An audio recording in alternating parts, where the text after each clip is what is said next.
time for one of my favorite activities of the year and one of my favorite times of the year. The NBA draft is coming up next Thursday. So we've got a mock draft for you guys. We're going to go through all of the picks in the lottery and then the number 18th pick, just so I can get a Bulls pick in there somewhere. Thank God we're not in the lottery, finally, after, 5 years of waiting. But yeah, let's get into it, man. Let's get into the mock draft. Let's talk about these prospects and let's break it down by team need and see who needs what and who's going to pick where. We're not going to get it right, but we're going to try. Yeah. Let's get into it. So because of my embarrassing loss in the playoff pick'em, I've got the first pick. So I debated long and hard about this. It's really interesting at the top of the draft. All the first top three players that are, the consensus top three are all 6'10" and above, which is really odd considering how guard heavy and how pick and roll heavy the league is right now. But these guys are supremely talented, and we're gonna pick them. So I'm gonna go first with the first pick. The Orlando Magic will select Chet Holmgren from Gonzaga University. Okay. Um, Orlando has a history of selecting really long and athletic players, and I don't think that they're gonna deviate from that this year. Whether you want to talk about Mo Bamba or Jonathan Isaac, they've got a host of guys that are really long and athletic, and I think that Chet would pair really well with Wendell Carter in the front court. I think Wendell is blossoming as a really serviceable starting center. He had a kind of a uptick this year in his production. But as far as Chet, I think he's really versatile. I think he can go to any one of the top three teams, and I think that he'll be a good fit. I think you can make that argument for all of the top three guys because they all do different things. Chet, he has really great timing and feel as a shot blocker. He averaged 3.7 blocks per game, which is kind of bananas. He's really defensively versatile. He can excel in any kind of coverage, but especially in drop, which he might be playing in Orlando. He's not really elite on the perimeter as far as defense, but he can hold his own, and he has really good mobility for his size. I think that he moves more like a wing than a big. Uh, he's a great finisher inside, really soft touch, a really good shooter, especially coming off of pull-ups or as a trailer. Really good off of spot-ups as well. And he has a good handle and feel for the game. As far as what he can improve on, his size is obviously a clear issue. If he's ever going to play five consistently at the NBA level, he's gonna have to put on some muscle. His length helps counteract that a little bit, but I think that he's gonna have some struggles early on dealing with the physicality of the NBA. And he also doesn't really create shots for himself well. And he's also not really that strong of an offensive rebounder. But overall, I think he's a really interesting prospect that I think at his best could be one of the unicorns of the NBA. Yeah. Solid pick. I get it. I totally get it. Yeah, I'm not gonna argue too much with you because I feel like the top three is really interchangeable and it's all the within the eyes of the beholder. At the end of the day, I feel like. So coming into this top three. So I'm next, right? You're next. I'm next. All right. So next on the list, we have the OKC, Oklahoma City Thunder, and with the second pick in the 2022 NBA Draft, the Oklahoma City Thunder will be selecting Jabari Smith Mm. out of Auburn,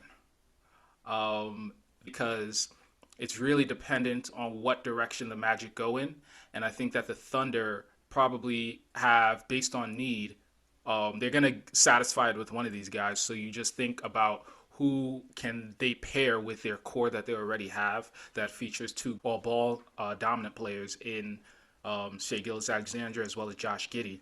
On the front court end, they're pretty lacking, and so I can see them shoring up their shooting, which is a bit atrocious. With some of the guys that they have with a Jabari Smith, who has the purest jump shot of the draft, an excellent shooter, a versatile defender that will create, I think, him being on the Oklahoma City Thunder at this position and at this pick is great value for them. They're going to have a lockdown on ball defender, somebody that actually hustles.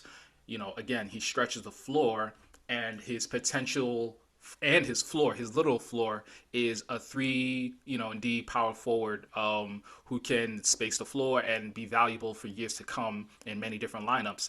But then his ceiling is if he's able to develop his playmaking a little bit more and he can become a better ball handler. you're looking at a KD light with the pureness of his jump shot. So I'm excited to see what an organization like OKC can do to develop a guy like Jabari Smith. Yeah, for sure. I think he's really versatile. He still needs some work on his shot creation, of course, but like you said, he's one of the purest shooters in the draft. Really great perimeter defender, which is something that OKC is gonna need. They don't Yeah, outside of Dort, they don't really have a whole lot of those. So, yeah. they're really gonna need that. But So that um, and to make sure that they don't get blown out by 73 points again. yeah, that'll help. I really like Jabari though. It was kind of a wrestle between him and Chet for number one. Even Paolo as well. He has an argument. Yeah, he still needs to improve as a finisher inside. I've seen the comp to Rashard Lewis, which is I think is actually a pretty good comp for him. Yeah, People kind of forget how cold Rashard Lewis was, especially as a yeah, Seattle Sonic. But yeah, I think he's a really versatile forward. And I think if he can improve his shake off of the dribble and kind of create more of his own offense, I think that he'll really, really shine as a player in the NBA. But I think he's going to be good from day one, at right. least starter level day one. And we've got the Houston Rockets coming in with a number 3 pick. And I have them, no real surprise here, not taking too many risks like I did in the playoff pick 'em. Paolo Banchero out of Duke. I took Paolo because they recently traded Christian Wood. I think to make room for one of the three. I think they're expecting someone to fall to them, whether it's Chet, Jabari, or Paolo, and they're all big, so they're gonna need a big down there. He, I don't know how well he's gonna pair with Alperen Şengün, but I think with a talent like Paolo, you can't really be concerned with that. He's huge. He's 6'10", 6'11", 250. A really impressive and powerful athlete, especially if he gets a chance to jump off of 2 feet. He's the best shot creator at the top of the draft. A really good and efficient mid-range creator, great handle, especially for a guy his size. He really became a better playmaker as Duke's season went on. He especially got really good at driving and kicking to his teammates. Um, I think I saw the comp of like a Detroit Blake Griffin in terms of not necessarily as explosive as Clippers Blake Griffin, but really Blake became a more skillful player as his career went on, a way better shooter, and really developed his game in that way. And I think Paolo has some similarities. He's going to need to improve on his post ups. He's only 44% on post ups. I think he's going to get a lot of those looks in Houston, and he needs to be better at it, especially considering his size. And then, like a lot of guys in this draft, he does not compete well defensively. I think some of that is playing college basketball and kind of just, going through the motions. But to really stay on the floor at the NBA level and to have any kind of real success, you're going to have to at least be competent defensively. So he's going to have to really work on that. And he's also not a really consistent jump shooter. So he's going to have to get better in that aspect of his game. But he is supremely talented. And I think I have no issue with anyone that says that he's the best prospect in the draft. Yeah, yeah, yeah. Nice, solid pick. Kind of an obvious pick at 3. Like you got to take one of these guys. So Yeah, it was going to be Jabari if you didn't take him. So, I mean, yeah. So all right. this is So where the draft starts, though, I think, right here. yeah, yeah. I think this is where some decisions it's going to be interesting. So for me, Sacramento Kings have the number 4th pick, and with the 4th pick, the Sacramento Kings will be selecting Jaden Ivey out of Purdue. So this guy, his first step, if you watch his highlights, he's one-handed, but he's a one-handed monster because he gets to that hand at any time that he wants to. His finishing, it's Ja Morant-esque, except he feels more balanced and powerful. He feels a little bit more heavy, so he's better able to absorb contact. And because of his wingspan, he can really reach over defenders and just do stunning plays. He's again elite quickness, and his perimeter shooting is pretty solid. I think that at the next level, the Kings, they just need talent at this point. I don't feel like they can get too high and mighty about, oh, we already have 2 guards. For some reason, you decided to get rid of Tyrese Halliburton over keeping De'Aaron Fox. So, that is what it is. But at the same time, a guy like Jaden Ivey, who's I think is better suited to play off the ball, is going to be really is going to work out really well in an environment like Sacramento, where he'll be able to kind of start instantly, or at least play for that second shooting guard role, because you're beating out Dante DiVincenzo and some other guy. So he's Yeah. poised to make an impact in this rookie class, and I think that Sacramento is a good fit for him. You do wonder about his defense as well as his kind of consistency on that end. He does look a little apathetic when it comes to defense, and you would like to see him be a better playmaker. but that was based on his role, and I think that he's gonna translate well in this kind of environment. So, Jaden Ivey at number 4 for me. Yeah, I like it. I think that De'Aaron Fox went back to form after the Tyrese Halliburton trade because I think that they were kind of in each other's way on the court in terms of sharing ball handling duties. The Sabonis trade, I think, while a little bit questionable at the time, considering we were wondering what they were doing, chasing the 10 seed. But if they can get Jaden Ivey and he can hit, maybe they can make the play in next year. But Sacramento is a mess of an organization, so let's not hope they make a mess of this pick. But we'll have to we'll have to see. Up Yeah. next, we've got the Detroit Pistons coming in. They need a lot. Uh, I think Cade is really their only set starter. I think they're probably looking to trade Jeremy Grant because they weren't able to at the trade deadline. So I'm going to go with Keegan Murray. Mm. Mm. I think, yeah, No, go I on. like, yeah, I like him the most out of all of the prospects left. Elite in transition. I think he's the most prolific transition player in the country statistically. Really good cutter. Iowa ran a lot of motion offense, so he's really familiar with cutting and um, being a finisher around the rim off of the catch. He's the most efficient post player in college basketball. Gives him really good versatility. One of the best scorers at the college level. Really great offensive rebounder. He's also an improved shooter, 40% from three on the year, and he's a very versatile defender. I think that's kind of what Detroit is going to need because Cade is a really locked in on that end as well. Even a guy like Killian Hayes, who doesn't play much, who doesn't really produce much, I should say, is even good defensively. So they're gonna need a really good defender alongside them, but particularly Cade, because I don't know if they're gonna keep Killian because he hasn't been great. But uh, I think he can guard. I think Keegan Murray can guard threes and fours really well. He can switch out onto guards and spots, but he really needs to improve his lateral quickness to be effective. But he's also an effective shot blocker as a helper. So I think he does a lot for whatever team is going to draft him defensively. But I think him and Cade is a really good start for what their foundation can be. I don't think Keegan has as high of a ceiling as some of the guys around him in this draft spot, but I think that he's a really safe pick to be a good NBA player. Yeah, no, definitely. I think Keegan Murray is a really good value pick, and you could, I guess, go either way. If you're Detroit, so I like you kind of going with a more steady player and prospect.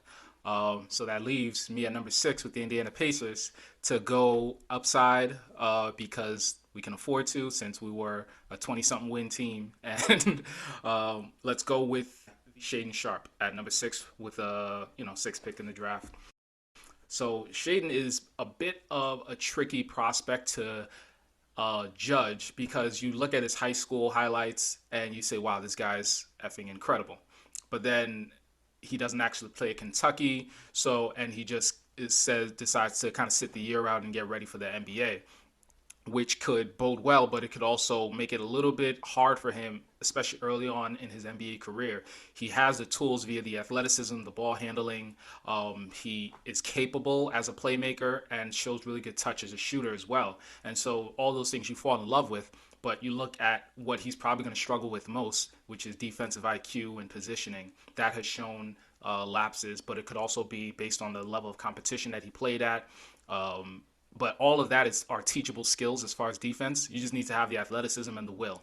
And I think the Indiana Pacers organization hopefully develops him well and can make him into an all-star caliber talent because that's what he has. So I think that this is a solid pick for the rebuilding Indiana Pacers at number 6. This is kind of where it starts to get a little like it starts to get a little bit more difficult. You're trying to balance team need and everything here. So I'm weighing my picks here, and I think I'm gonna take a reach.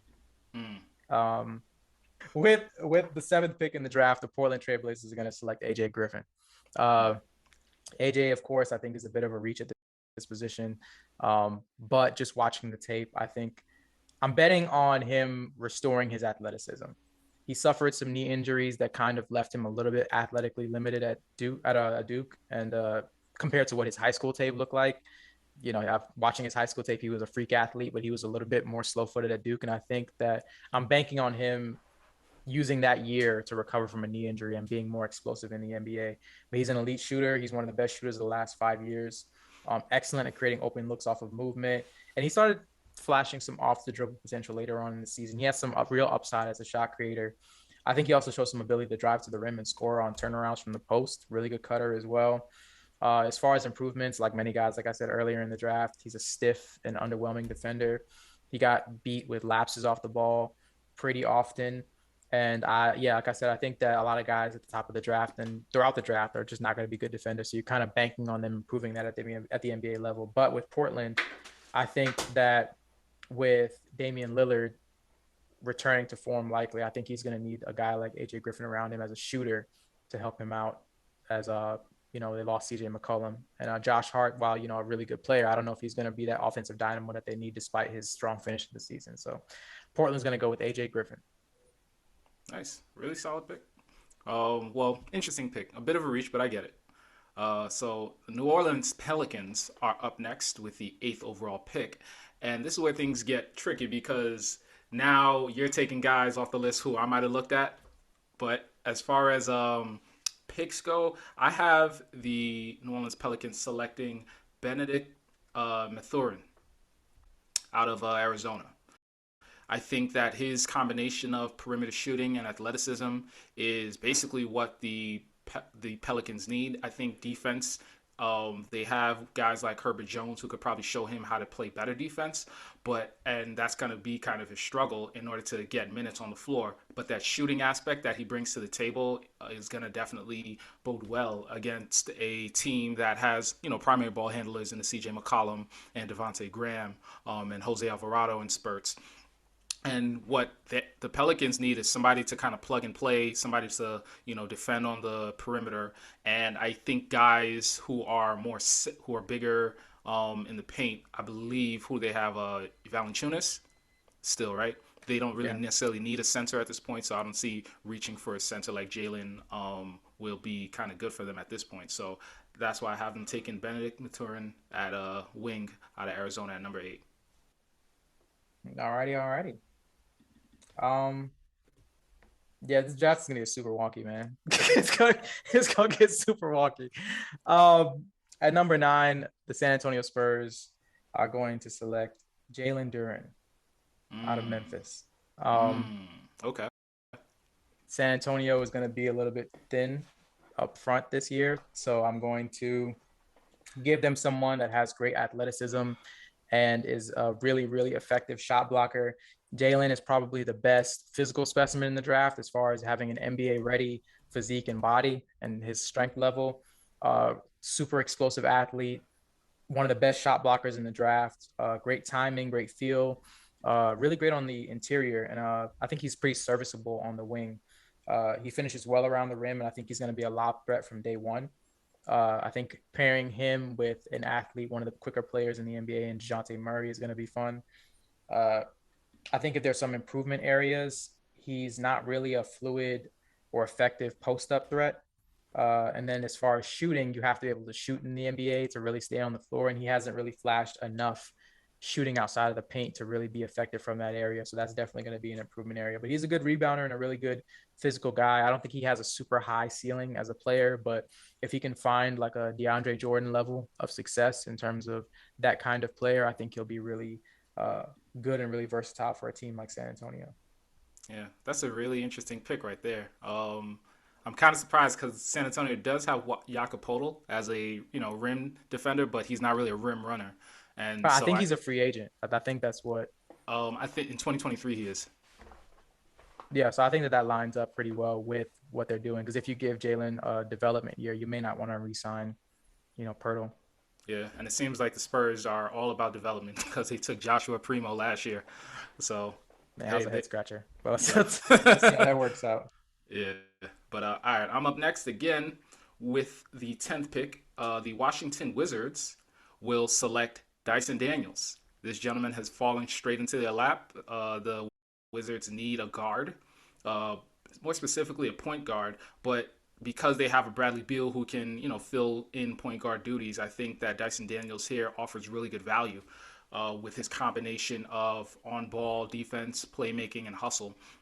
He averaged 4.4 assists for the G League Ignite team that he played for this year. And although his shooting is a major struggle, a la Josh Giddey, his playmaking and his defense are probably what's going to set him apart early. And as long as he continues to show development, he could probably bode well as a defensive first passing guard, similar to a Derek White or Evan Turner, kind of in terms of the shades. He's really tall, he's relatively athletic, and he has a solid feel for the game. And I think that right here, the Wizards they get a lot of value in a guy like Dyson Daniels kind of falling to their lap here with the 10th pick. So, All right, let's see who's up next. It's going to be the New York Knicks picking at 11, and they are going to select none other than Johnny Davis. Yes. The guard from Wisconsin. That's what you're hoping for? That's what I'm hoping for. It's funny. That commercial with Taco Bell, I didn't realize that Johnny Davis at the time when I first saw it was an actual prospect because his name is so generic. I was like, oh, they just got this actor. This 2K ass name. Like the most generic name that I was like, oh, he's a real prospect and he could ball. So not a first overall pick, obviously, but definitely a talented guy. So break it down. Yeah, I think he's the perfect Tibbs guy. This is assuming Tibbs is in it for like the next couple of years as a Knicks coach. We'll have to see how that goes. But I think Johnny is one of the most competitive guys in the draft. I think you saw him consistently really step it up in the biggest games. Like he becomes that mid-20s point per game scorer when the lights are on and when things are at their brightest. So those Madison Square Garden lights are pretty bright. So I think Johnny Davis is the guy that in this range is the most built for it, because you have some guys that are a little bit more raw than him that I think you could see not necessarily being able to hold up to that pressure or not even getting played by Tibbs, because you know how Tibbs is about rookies. So I think that Johnny Davis comes in as someone who's a very versatile defender, so that's going to help him get on the court from day one. He's one of the best in the class, really great positional size and versatility. He does something that I think is really needed in the NBA as far as he's really good at navigating screens. In the NBA, as a guard, you're going to get screened a lot. And if your team is going to play drop defense, or if they're going to come up and hedge at the level of the pick and roll, you're going to have guards either way that are good at getting over screens. Because if they can't get over those screens, they're going to leave you kind of in a really bad position. And we kind of saw that sometimes in the Boston Golden State series, that whenever those Boston guards didn't get over the screen, Steph Curry was lighting them up. So you're gonna need guys that can do that. On the offensive end, he's a really good mid-range scorer with a really wide variety of step backs, leaners, turnarounds, and counters to defensive pressure. He's a good driver to the rim despite not really being an explosive athlete. And like I said, he has a really apparent it factor and will to win. So really fantastic competitor. If I had to highlight some improvement areas, I think he's not really a good three-point shooter. I think his ceiling as an NBA player is going to depend on this. He's really going to have to improve in that area to be respectable from that range to unlock the rest of his game. But Johnny Davis, I think, is one of my favorite prospects in the draft. And I think that if he goes to the Knicks, he'll be very lucky.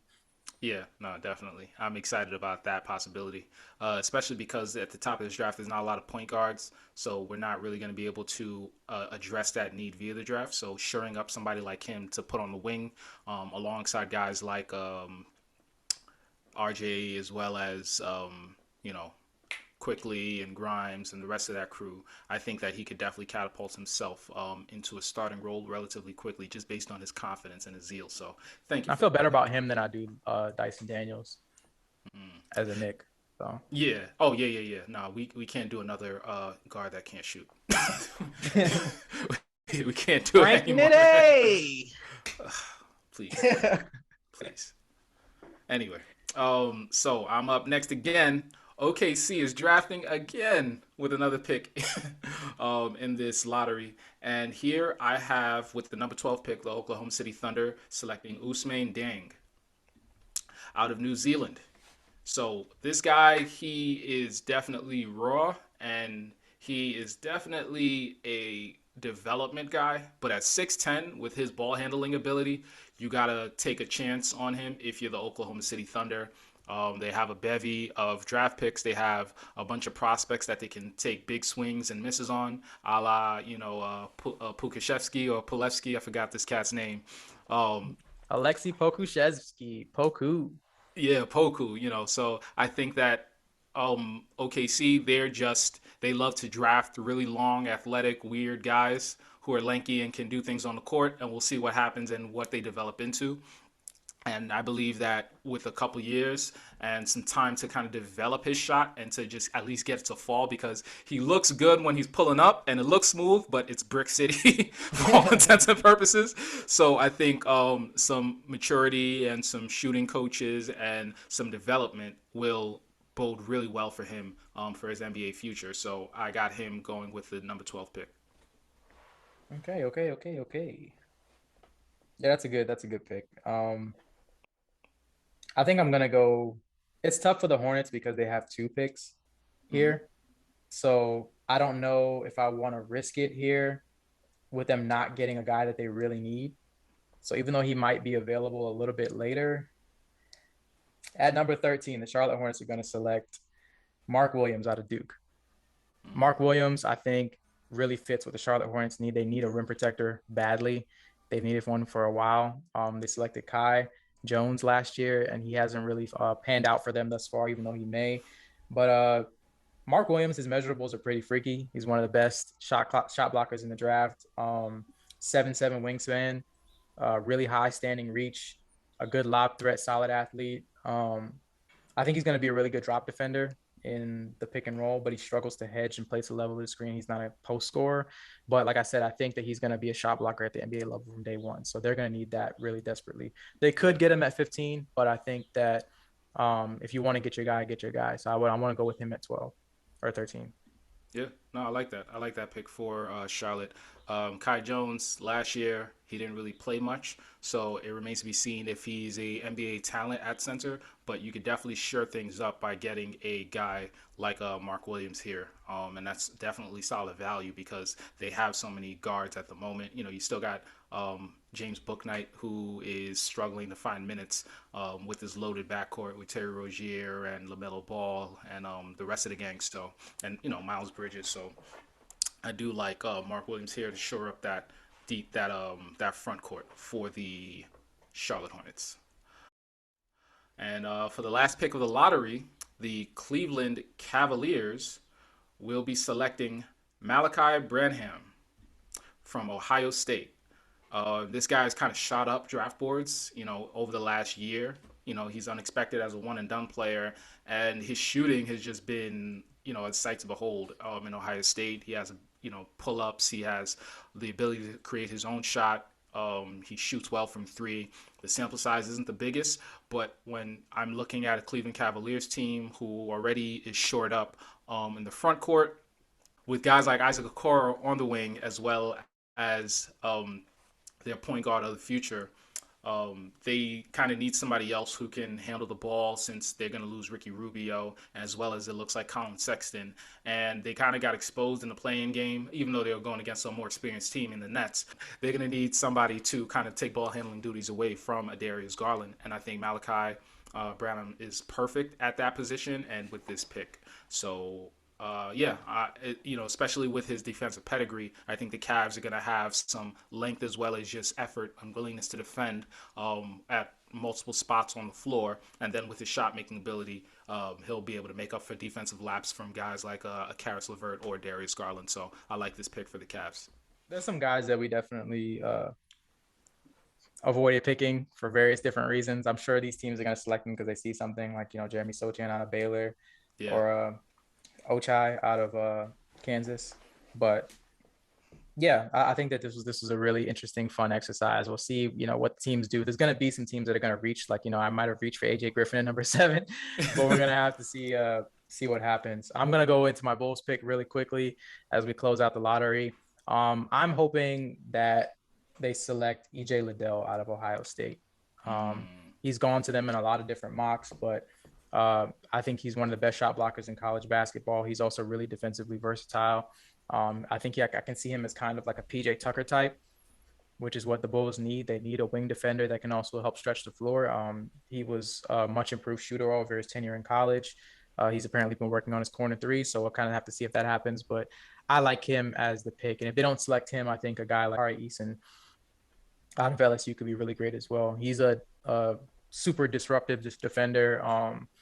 His statistics compare favorably to a guy like Matisse Thybulle. in terms of their college production on the defensive end. He's a wrecking ball on that end.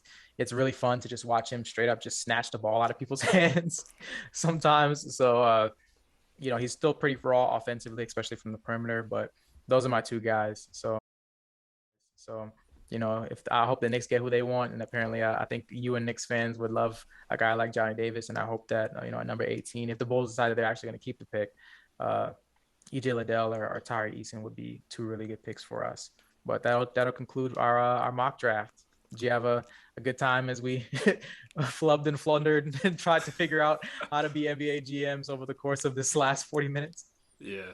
No, I had a lot of fun. This was I love this exercise. It's our second year in a row of doing this, and what's easy, from last year, yeah, the first four picks, first five picks is not that hard. What gets hard is when somebody reaches for a player that you didn't expect, and then you hoping that somebody who you didn't think you'd be able to get falls into your lap. So that's what's it's important to have like a big board to have your dreams, your realities, and your hopes alive. You know what I mean? So Yeah, definitely, definitely, definitely.